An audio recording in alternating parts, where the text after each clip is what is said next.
On March 23rd, Palm Sunday weekend, this movie will hit theaters. It's called Paul, Apostle of Christ. We'll preview it tonight. It stars British actor James Faulkner as St. Paul and Jim Caviezel as St. Luke. The story centers on Paul's captivity under Roman Emperor Nero's persecution of Christians and the special friendship he and St. Luke enjoy.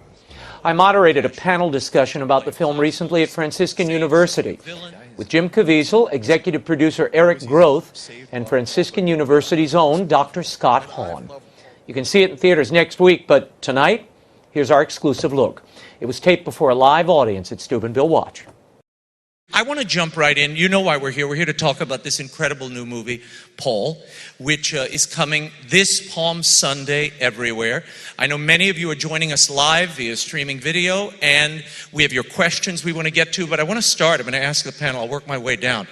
Why this story of St. Paul, and why now? Jim, you were offered, I know after the Passion, to play apostles, saints, a few villains, Jesus again. Why this role? Why Luke, and why did it take you so long to come back to a biblical epic? That's a long question. Just one at a time. I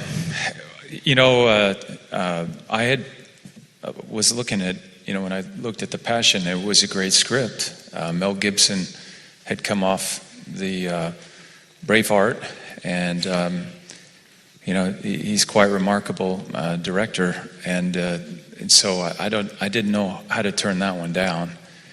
This one, great script, and a lot of them. It didn't. This one was amazing because it didn't beat you over the head. A lot of the dialogue that was used by Andrew Hyatt was cleverly put in there.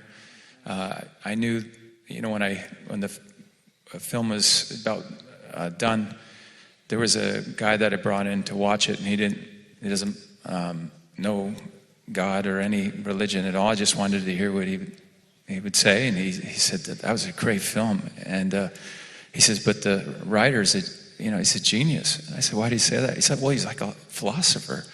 I said, well, what were the lines? Well, to live is Christ, to die is gain. That's a very interesting concept. And I said, well, that's in the Bible. Oh, it is. Oh. So a couple days later, he calls me up and he says, I might want to see your Passion of the Christ. And I said, okay, here, I'll go get you a copy. Hey, well, hold on a second. I said I might want to see the Passion of the Christ, but at least it planted a seed and it had the effect that we were looking for. Yeah. Eric, why St. Paul and this moment of his life? St. Paul, this could have been an Indiana Jones movie. I mean, the guy's shipwrecked, he's beaten, he's arrested, he's beaten, he's clubbed, he's arrested. I mean, there's a lot of drama that happens with St. Paul. Why this part, the latter part of the life, when he's imprisoned? It's kind of confined sainthood at the end. Why did you all choose that part of the story? Yeah, I know when you try to decide how do you tell Paul's story, you really would need to make a multi-episode mini-series almost out of it. So where do we land? And it was an exciting thing. It's an exciting thing for us to kind of reflect on someone's life, especially these amazing saints of the past, from the end of their life, and you look at the amazing conversion experience that he went through. From being Saul, the greatest persecutor of the early church, to the Lord saying, you're mine, this is me who you're persecuting. And turning, his heart converted into the greatest promulgator of the faith. And yet to look at that from the end of his life where he's gone through that conversion and all of those experiences where he's gained wisdom, and yet we can still see a man who's very human, who knows he's saved by the grace of God, and yet he still has those struggles with his humanity. And that's, I think, an important thing for us to be able to reflect on and say, hey, he's a lot like I am. Yeah. Dr. Hahn, before I go to a clip, because I realize you all haven't seen this movie yet. We're not going to show it to you tonight. We're going to show you a trailer, but hold on. Dr. Hahn, the importance of St. Paul today and his relevance today would be what? For the last 2,000 years, no other writer has had the influence of St. Paul. When you look at the New Testament, he wrote 13 out of the 27 books. He was Luke's mentor Luke was Paul's companion. For this movie to show the two of them sharing one heart, one life, it's significant. Luke only wrote 2 books of the New Testament. The Gospel of Luke, which is the single longest book of the New Testament, and in second place is the book of Acts. And so he only wrote 2, but he actually ends up giving us more words per word count than Paul. The two of them together over half of the New Testament. For 2,000 years, people have been poring over this, but for the last 10 years, especially Catholics, because 10 years ago this year, Pope Benedict XVI called for the year of St. Paul. And so we spent a whole year focusing on his writing, sort of rediscovering his genius, but also his heart. Yeah. Well, we're going to show you a clip of this, a little glimpse of Paul, apostle of Christ. Watch. I, Luke, send a message to you.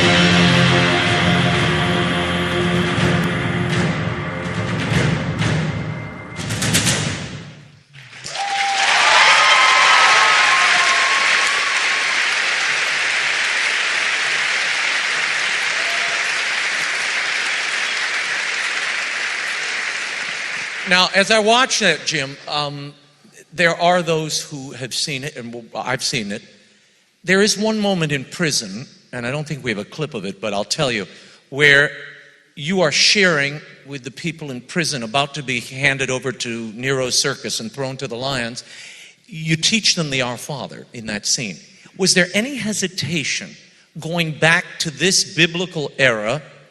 And did you worry about this performance being compared to that of Jesus?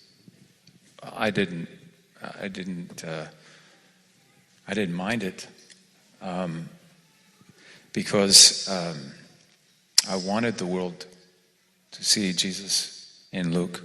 Aren't we at our greatest when the world sees Jesus in each one of us? So.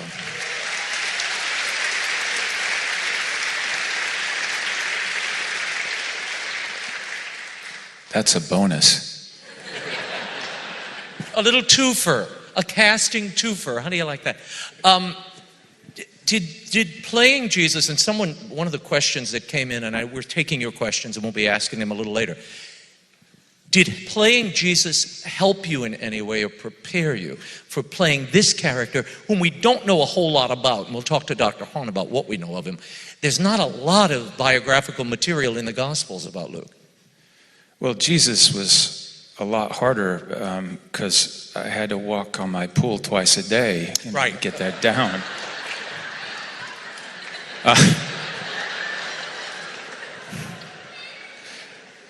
That one was a lot physically just more demanding. The whips, the beatings, the shoulder separation, pneumonia. Makeup times were from 2 in the morning till 10 in the morning. From 10:30 to 4:30, I was usually freezing, and then they had to, get the makeup off, and that took 2 hours every day just to get it off. And then I had, sores all over my body. And then I ended up having pneumonia. I ended up struck by lightning, and it was open heart surgery. So, but you would have never seen that performance had we shot that in a studio. It was birthed in pain. The pain in this movie, Paul, the Apostle of Christ, was just the neglect that God feels in how I felt when I was going to Mass every day, that the world doesn't love him. And when you do something like this, you go to a very, very deep place, and he doesn't protect his friends from suffering. So I remember James and John when they said, I want to be at your right and left-hand side.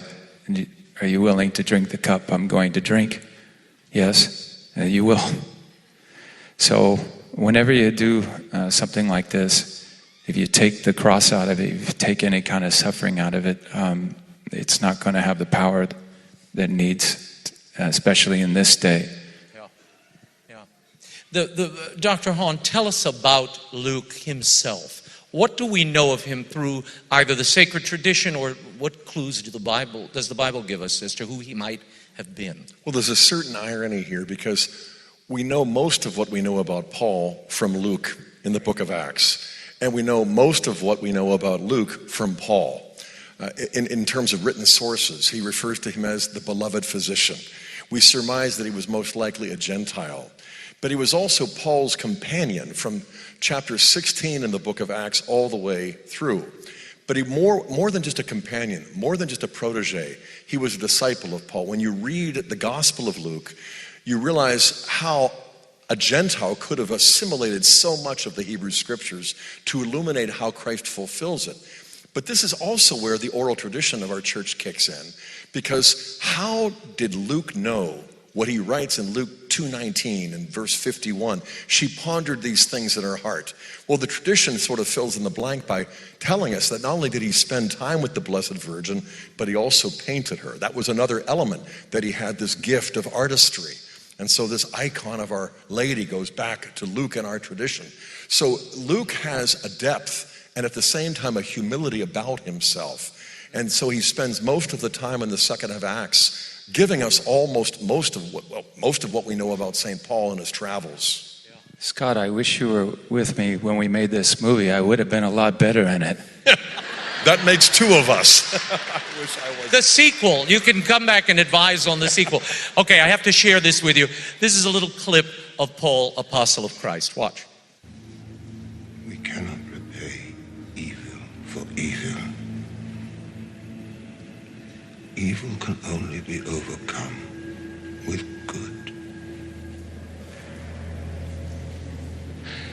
Well, considering all they've been through, can you really fault their response, Paul? What did you tell them? Love is the only way. And after all you've seen, you still don't believe it. This isn't anything I've seen. My God. This is a world in the grip of evil. This is Nero's circus. It's passionate hate. Blood washing down in the street. Widows, orphans starving to death. Babies born with the slightest defect are disposed, dispatched, discarded. This world doesn't know a thing about love. So you would give up on the world when Christ did not give up on us? Why not? No. Why not? Love is the only way. Love that suffers long. Love that is kind, that does not envy, that is not proud. Love that does not dishonor, that does not seek for itself. Love that is not easily angered. Love that rejoices in truth. Love that never delights in evil. Love that protects, trusts, hopes, endures all things. That kind of love. Give me your hand.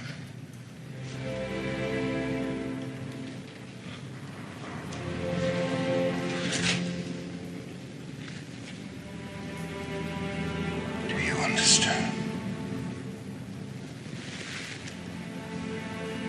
Then write it down.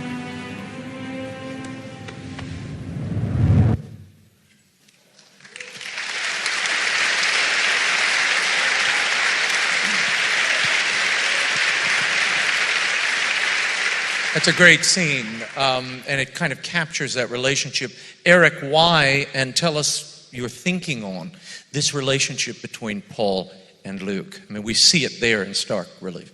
Absolutely. It's so beautiful to watch like these actors bring it to life too, you know, like, I mean, how many times have we heard that the love is patient, love is kind at weddings and everywhere, when you see the context that it may have come out in, or something real human, their relationship is beautiful. It's a big brother, younger brother. It's a mentor to someone new and growing in the faith, and it's a beautiful thing to show. And I think in our world today, as filmmakers, we want to put in the context of these stories all kinds of things that we can connect with, and we have a need for mentors in our lives, and we have people that we look up to, and we have people that have drawn us deeper and into our faith, and that's just so important for us to see and share in the film process. Jim, for you, first of all, we should say, and both you and Eric can talk about this was a very tight shoot. James Faulkner, who plays Paul, only landed on the set 3 days before you started shooting. So you didn't have a lot of time to build a relationship with James. Raymond, that scene wasn't originally written in the script. I asked Andrew if he would write this scene, and he did a marvelous job at it, but it wasn't in the original.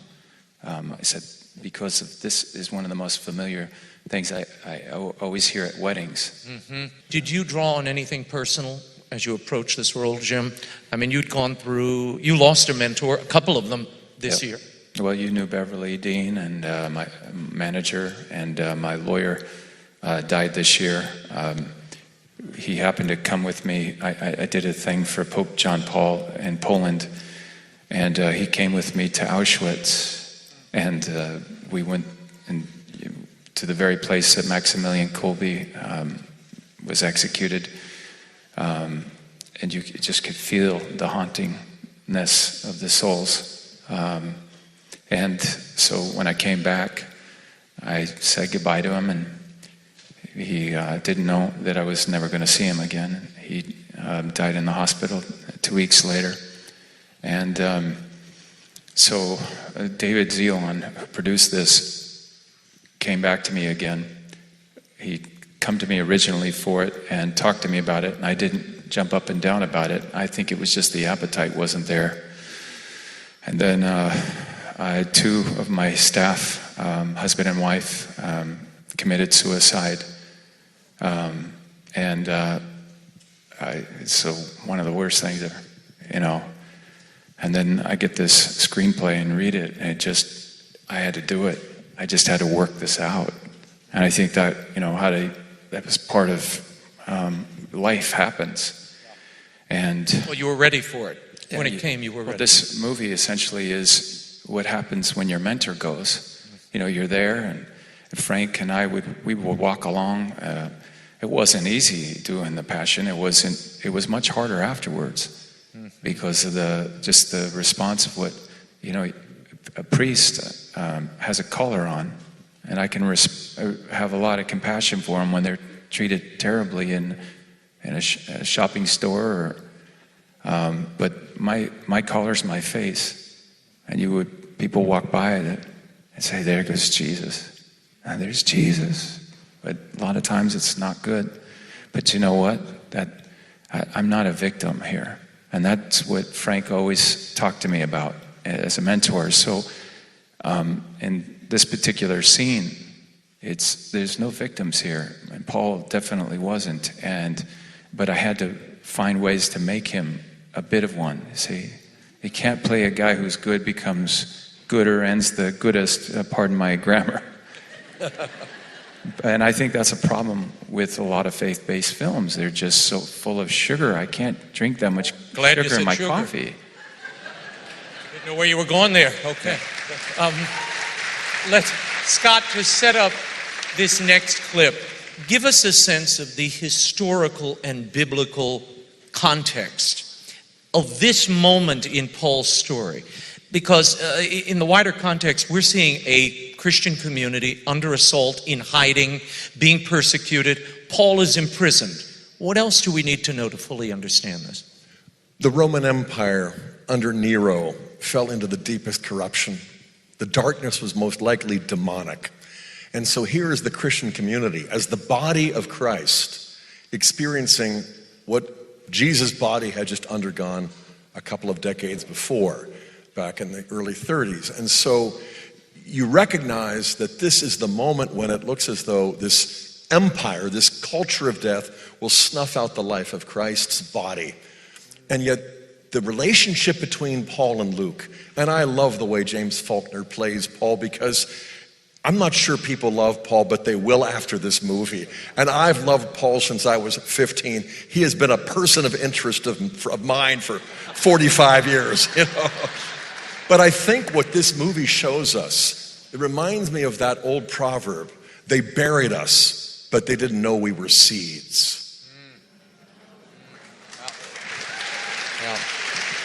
And you see that, and you really do see that in this film. You know, these people, they think it's the end. I mean, they really do think this is it.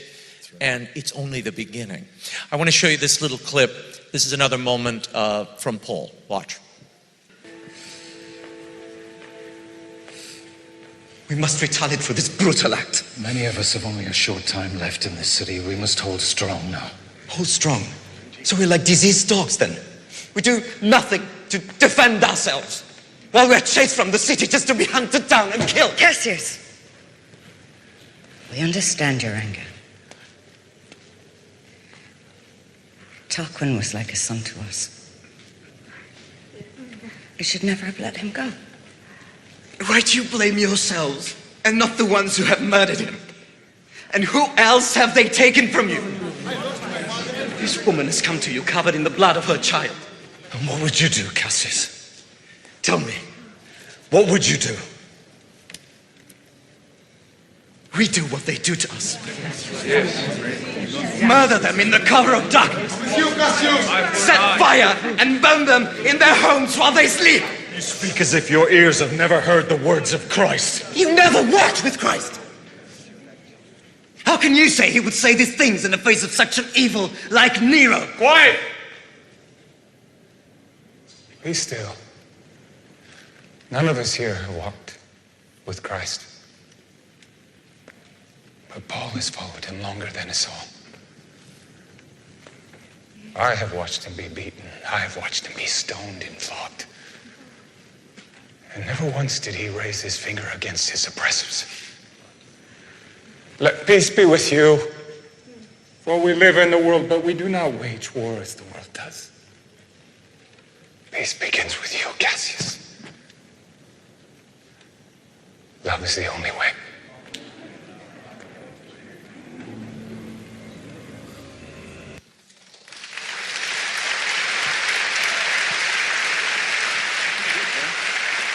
You really see that tension we were talking about. I mean, should we take up arms or should we just keep suffering and love our way through this?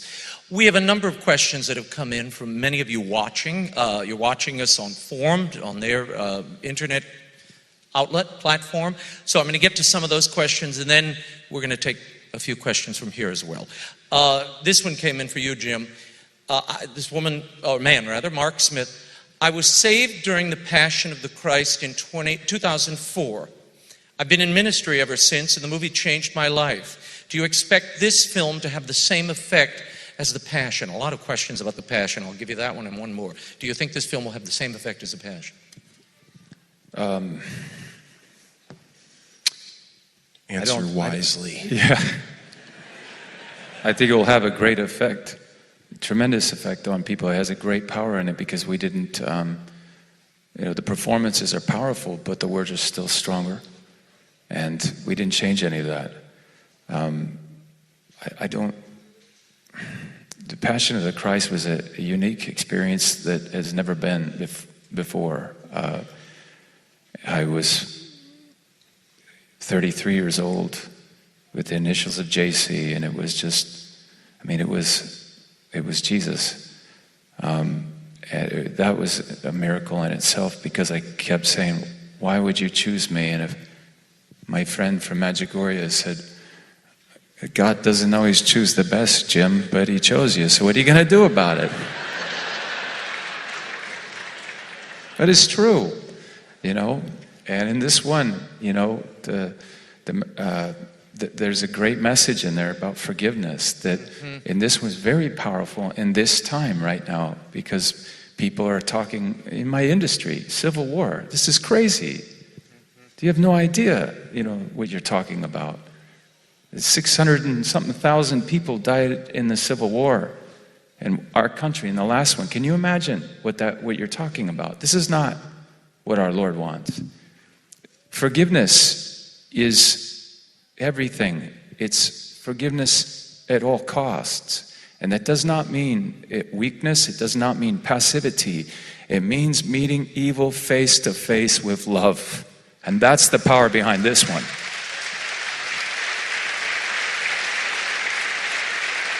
I have questions for you two guys too, but I have a follow-up here, and I've got tons of these. I was going to ask you this earlier. Jim mentioned, and I was there for some of this, the shoulder separation during the Passion of the Christ, hypothermia, the body, when they would take the latex bodysuit that he wore on the cross, when you'd peel that off, the first layer of his skin came off on some mornings. Given all of that, and the hits with the whip, all of that, the physical suffering, this questionnaire is asking, was it worth it to go through that physical suffering, and would you be willing to do it again? I did it one time. That's all I need to do it. No. But there's talk of the resurrection, the sequel now. Yes. And would you do it again? Well, that's the resurrection.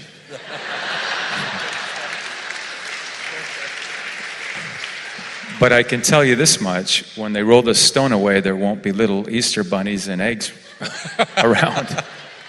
This is the real deal. And what he's going to do with it is going to blow your mind. It's absolutely going to make you so proud. Scott, we had a question, and they were asking, how true is the depiction in the film to the scriptures? You've seen the movie. I have seen the movie. What I would comment on is the relationship between Paul and Luke.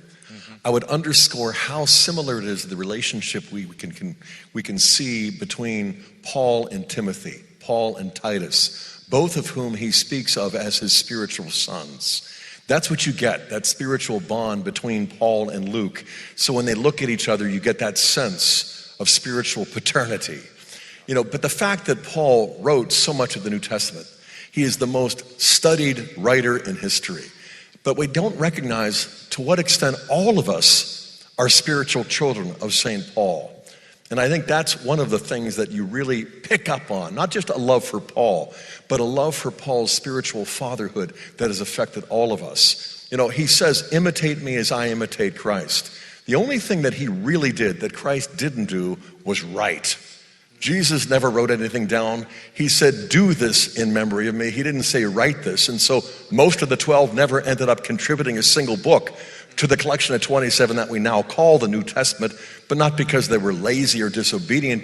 They all did this Eucharist in memory of him.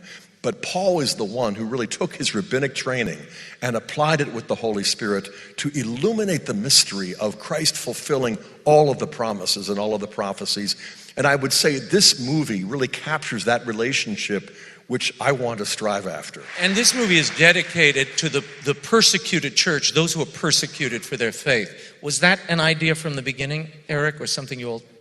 No, it was actually an idea that came in prayer, like later on as we were, multiple drafts into the film, and our lead producer, T.J. Burden, and I, we were walking and just kind of really, again, reflecting on what was going on around the world. And also, and reflecting back to the time when we did most of the writing of this film was really when things with ISIS and the terrorism was really heating up and starting to get pretty intense and more aware. So kind of connecting it to that and just realizing that this is going on in the world right now, and so many people suffer. And we in our American culture, we don't get it. We don't understand it. We don't feel it. And yet we've got to find ways to reach out in solidarity, and even a simple way of saying, hey, we're with you, we walk with you, we love you, we know you're being persecuted, and to offer them that. Scott, these letters of St. Paul are really about a persecuted people to a persecuted people. These really are letters of keep the faith, hold it together. I know it's bad. I know they're burning you in the streets. I know they're cutting you up, but this is embrace it. Keep walking through. What of that message do we need today, and why is it so relevant? When you look at the earlier letters of Paul, like 1 Thessalonians or even the Corinthian correspondence, there's a lot of interesting and profound theological speculation. But when you fast forward to the prison epistles, you get a sense that they're shorter and they get right to the point, which is how do you live the gospel, especially in the face of the persecution around us in the world. And I think, I think back 30, 40 years, nobody saw this coming. I mean, what has happened to our culture in redefining everything from marriage to right and wrong. Traditional morality is now viewed as weird, which is the weirdest thing of all. And so we have got to buckle up and really pray and enter into the wisdom of Paul's writings, because we might not end up in prison, but our children or our grandchildren will, and they're going to have a lot to learn from the lessons of this man.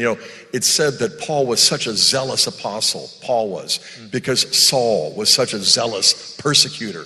God redirected all of that energy. And even though he's aging in this movie, it is really refined and deepened. And I think that's the kind of wisdom we need now. Theological speculation has a place, but that really practical wisdom in the face of death and suffering, this is where we learn life's deepest lessons. Jim, we had some tweets from, I know what they're called, it's late. We had some tweets. Susan Brown writes, hello from Scotland. Will the movie get a release in the United Kingdom? Eric, you answer that one and then we'll move on. There's a part 2 to this. Well, with James Faulkner being, a great British gentleman, it better get a release in the United Kingdom, right? Yeah. No, it will. And it's really exciting. Along with our March 23rd release here in the United States, we currently have it being released end of March to the middle of April right now in 24 different countries around the world. Yeah. Tell us about the spiritual practices that you adopted as you were preparing and working on the film. The spiritual practices you adapted for the playing of this role. Well, in the Passion of the Christ, I took the Eucharist every day. And it's powerful. I mean, it goes right through my DNA. It attaches to it. On the Passion, I would go to confession every day. And then what I would do is, as I was praying the rosary, then I would go into the Aramaic, the Hebrew, the Latin. And that kept my focus very, very strong. And then in this one, I got up early in the morning, and you went to Mass as well. Malta has Catholic churches all over the place, so I just walk out my door, go right inside there, and then I had the relics. I had St. Luke with me. I had St. Paul with me, and then just always prayed the Rosary. And then just the rest of it is just. And I have a devotion to St. Genesius, and of course Our Lady really, she brings so much peace, because constantly when you do films like this, you're always going to be under attack. But I don't see that as a bad thing. It just sharpens me. It makes me stronger. I believe that the devil is more afraid of me than I am of him. Jim, I want to ask a quick question. You can all take a crack at this. There's a moment in the movie where Paul tells Luke, we had miserable days together. How I miss them. And I love that. That so captures not only their relationship, but what they went through. And that explains the closeness of this bond. What did that moment mean to you? How did you prepare and show this father-son relationship with a man you barely knew? You knew him for 3 days as an actor. That was one of those scenes that was done when we were in Malta. Again, another late scene as time goes on. And again, these guys were very flexible and continually making this, something that had just humanness to it. There's humor in this. And I think that,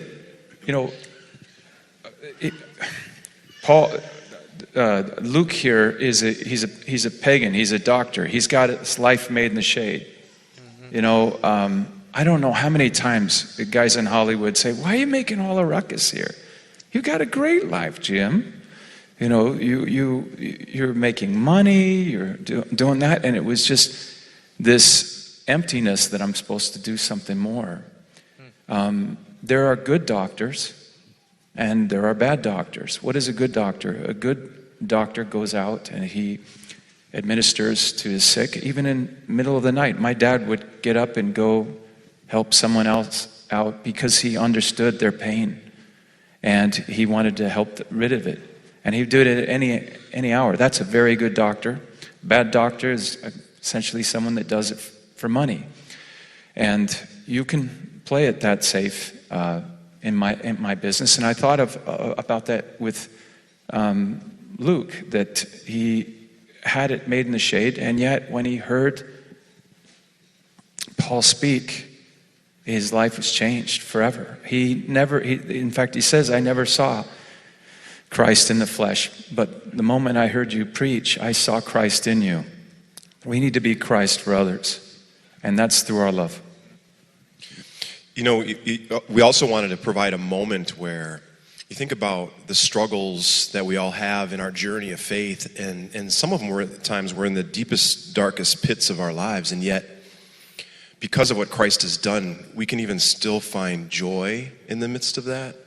You know, and we can find, and that joy really does come from the fact that we know people are walking with us in a lot of ways. We have companions.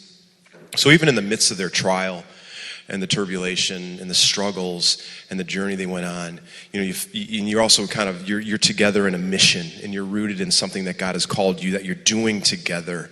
And it could be a hard moment, but it's different where we may not always experience that happiness of life, but even in those trying times, we can still find joy. And we wanted to show that in the film, to bring a little levity. There's a moment where that can happen. Yeah, I was thinking about my growing up experience as a young person, and I was dating this lady, and I prayed God would give her to me, and he did. And I remember going, God, please get this woman out of my life. But I'll tell you that when How does this relate to Paul? Well, you'll find out in a second. Oh, okay. She wasn't home. You know, she wasn't home. It's like your Rome sweet home. I wasn't home. And at first, that was very important in there, because why would you give up all the things? It's because that here is everything. When I finally met Carrie, I was home. And, it's been the best. I almost never did the Passion of Christ. I almost never was an actor. I almost never married my wife. And I almost never adopted my 3 children from China that had brain tumors and cancer. What a boring life. And I think that was the spirit of that scene. It's like, here we are with the Romans, we're kind of, something pretty cool here probably is happening. It's hard, but it's still beautiful. There is also something, that mentorship, and the more I was weeping during that moment when he said, what miserable days we had. God, I miss them. I was thinking of my friend Father Richard John Newhouse, whom you knew, Scott. For those of you who didn't know Father Richard, he was this kind of magisterial figure. He founded First Things magazine. He had this great rumbling voice, sort of like Paul. And when he was dying, the last time I saw him, we took him from the hospital, and we were driving, and I said, well, we've got the Pope is coming, and we're going to do this next thing. And he took me by the hand, and he said, oh, no, my friends, our adventures are over. Our adventures are over now, Raymond, but you'll have many more. And when I saw that moment, I kept thinking of Richard, and so many of us having to let go of the people who we relied on for all these years. And that's a hard thing, because you now realize you have a bigger role than you thought, or than you bargained. You have to be that role model for others now. It's the passing of the guard. Yep. You want to add anything, Scott? Yeah, I'm reminded of that old TV series, Band of Brothers.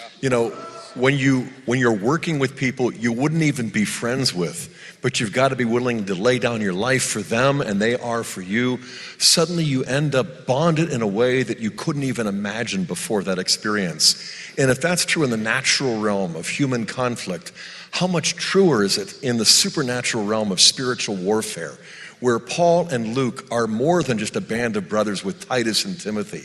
They've seen false brethren. They've seen people defect to the enemy. They've felt the pressure to even consider that, but they've never caved to that. So to say goodbye to Paul must have been one of the hardest lessons for Luke. And yet at the same time, to end up being able to spend time with Our Lady, that is offsetting consolation, if ever there was. Yeah. Yes, sir. This is for Jim and Eric. How pervasive is the anti-conservative, anti-Christian attitude in California and Hollywood? And how is it ever vicious in terms of its manifestation or hurtful? I'm pretty new to the scene in a lot of ways, so I might defer to Jim because he's had so much experience with that. Yeah, sure, it's hurtful, but it goes back to being a victim. What are you going to do about it?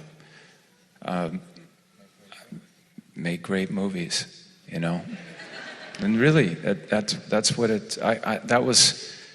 There's my mission and there's God's. Which one are you going to follow? There were 5 things I almost didn't do that would have changed my life drastically. And being a Christian is taking the hard road, but it's the greatest road. It's adventure. It's fun. I will say, as film producers too, that the mission is more than just the film that we make, but the mission is also the caring for and the loving of the people in the process of making the film. And that's the thing that tugs my heart the most, that God is using the tool of the film, and we hope that it blesses millions and millions of people. But the few hundred people that we got to work with in the process, were we loving them? Were we expressing dignity? Were we caring for them? Were we being servants? And you can look at Hollywood and you can be overwhelmed by the craziness of it. But if we can just say, hey, we need to do our part, what God's calling us to do, and to love those people who are in front of us and care for them, then I think that's how we can kind of little by little make a dent. And in this film, I won't reveal it, but the moral conundrum at the center of the film is really about serving those that hate you. That's right. That's what the whole movie's about. Do you smack them or do you serve them? That's a hard question. Yes, ma'am. Kind of along of the same lines as the last question, I am a senior theater major, and I cannot tell you how many times I've been told, you're either going to have to give up your faith or you'll never make it. What advice or consolation would you give to the theater majors that are trying? I'd say hogwash. Hogwash. I'm right here. I'm right here. There's the same thing. I heard it a long, long time, but Count of Monte Cristo. Passion of the Christ. Trust me on this. All you got to do,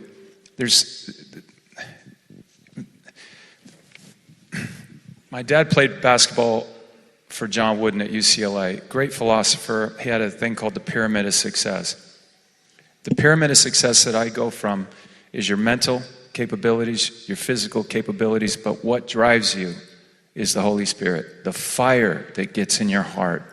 You could do anything that read the scripture, of all the miracles that occur. I'm here, I'm a walking miracle. I got struck by lightning. They split me in half, but here I am. I put myself back together somehow. With my Jesus powers, I did.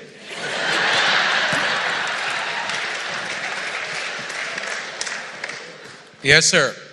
It seems like Christianity is presented in one of 2 ways in Hollywood. On one of the spectrum, there's the cynical secularism. But on the other end of the spectrum, it seems like there's this sort of soft prosperity gospel version where, the coach, all he has to do to go state is believe in Jesus, and, the villains are the mustache-twirling atheists. So breaking the mold and, getting into Hollywood, how do we keep Christ's message authentic and real and not have it get watered down into soft pandering? Christ is authentic. Be authentic. That is the truth, and it's the power. When you come in a room, I've seen every athlete that really believes. I've seen people that give lip service. But what is authentic? Love. They feel your love when you walk in. They know you're credible. They don't have peace, and they're craving for it. And I just don't believe in passing the buck off to someone else. That I have to do it. And that's my relationship with Christ. And I go through the mother because she really authenticates it. I'm being obedient to what the Son asked us to do. I'll say it like this. Like, for example, when I go to Starbucks, this is a kind of a Jesus psalm, Jim Caviezel, JC, but when I go to Starbucks, I love pumpkin scones. Every year I love the pumpkin scone. But I also like my coffee very hot and black. Okay? Now, when you drink black hot coffee, right? It's bitter and you gotta, pull that air and cool air to cool that down. I enjoy that. I don't know why, but I enjoy that process. After I drink a bit of bitter, I then temper it with some sweet. Okay? If I have too much sweet, I temper it with some bitter. Okay? The way that Christians, a lot of them tell bad movies, and not just them, other people that they put all the sugar in their bitterness. And then I'm tempering. If I have a sweet roll and I bite into it, now I'm going to temper it with sweet coffee. There's just too much. It's across the board. They can't be mixed. But you can mix it in your mouth, and that's just the fine art of doing that. Mel Gibson, that analogy goes with Mel Gibson and how he does a film and how he sets you up, but he's always continually staying ahead of you, and you have to guess where the guy is going. And that's just what I was born to do. Does that make any sense? Well, that's the nice thing about it. Does, and that's the nice thing about this film.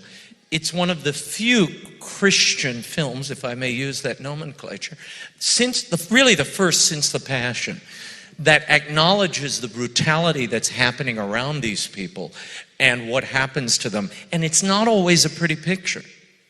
But to my mind, if you're not going to be honest enough and show the whole thing, then don't tell the story.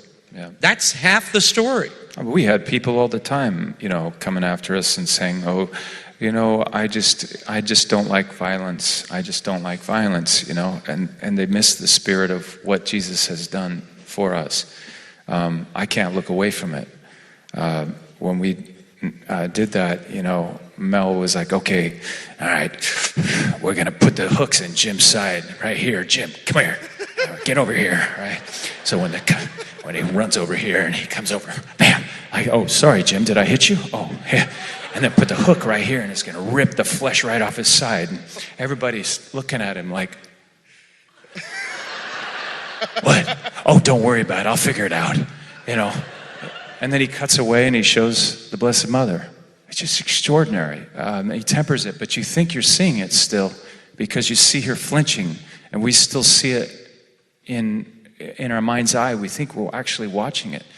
But what was more disturbing was showing the devil holding the baby. Now, what do you think that means? So, you have the Antichrist, you have Satan, and then his genius is like, here we are, carrying the cross, and then he goes, I got an idea. Jim, come here, walk down this way. Okay, now, put the devil over there, and put Mary over here, and Mary, you look at the devil. Just look at him. And Jesus, you don't look at him. Okay. So you just keep walking down. And so they're both looking at each other. But Mary, it's brilliant. She's just like, not with my children. Not with my children. It's so powerful. And then later on, he's like, all right, Jim, I know your shoulder's really messed up. And beep, beep, beep, but you're carrying it, okay? And you're going to go down, all right? And then I'm going to have John. And, you know what? No, let's not do that. Mary, you go run. And so she's running, and he speeds the camera. And this is just the genius of the man. And she comes and lands there. I mean, just like at home plate. She runs. No, I want you to slide in like you're just like it's a World Series game. And, you know, she's from Romania. and what? Oh, yeah. So he run, you know, and ran. So she just ran in and slid right into me. And right at that moment, then the cross comes down, and boom, because my shoulder was dislocated, I turn out, look up, and I got my own blood because I bit my tongue so bad that it just, streams of blood coming out my mouth, and Mel's going, wow, that's brilliant, I love it.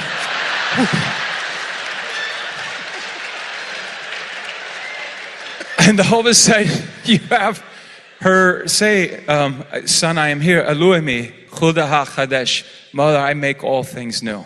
And then I lift up the cross, my shoulder's dislocated, and I got to get my arm over the darn thing. And because it's dislocated, it looks like I'm holding the most precious baby that ever was. You know, that cross was so, and it was just that was the act of God that was doing that. So, you know, going to Mass every day, these little miracles would happen. But what's great about it is that when suffering comes, I don't run from it. The cross, I go to it, I attack it, I go into it. I want, if it's loneliness, then so be it.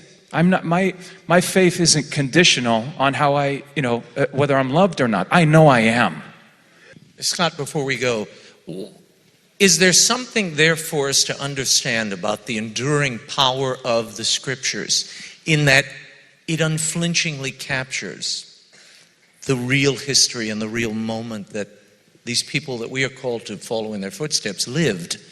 It doesn't look away during those horrible moments. It bears down. No, it doesn't. And when I reflect back on my watching of the movie, I was struck at first by, wait a minute, that's from Philippians, that's from Corinthians, that's from, and he wrote that about 10 years earlier. He wrote that about 15 years earlier. But I've written a fair bit, and most of what I've written I have spoken both before and afterwards. So what this film impressed upon me was how much of what we read in Paul was in the heart of Paul all the time. Not just when he finished one epistle, he never talked about charity and love, again. No, this was exactly what he talked about all the time. And so he's not quoting his epistles, he's reading straight from the script of his heart. That's what it's all about, the lived experience, whether on screen or in our lives. Gentlemen, I thank you all for your candor, your honesty, your fun, and for all of you for allowing us in. It's been a wonderful evening. I want to thank everyone at Franciscan University of Steubenville, particularly Michael Hernan, for being such gracious hosts. Paul, Apostle of Christ, opens in theaters everywhere March 23rd.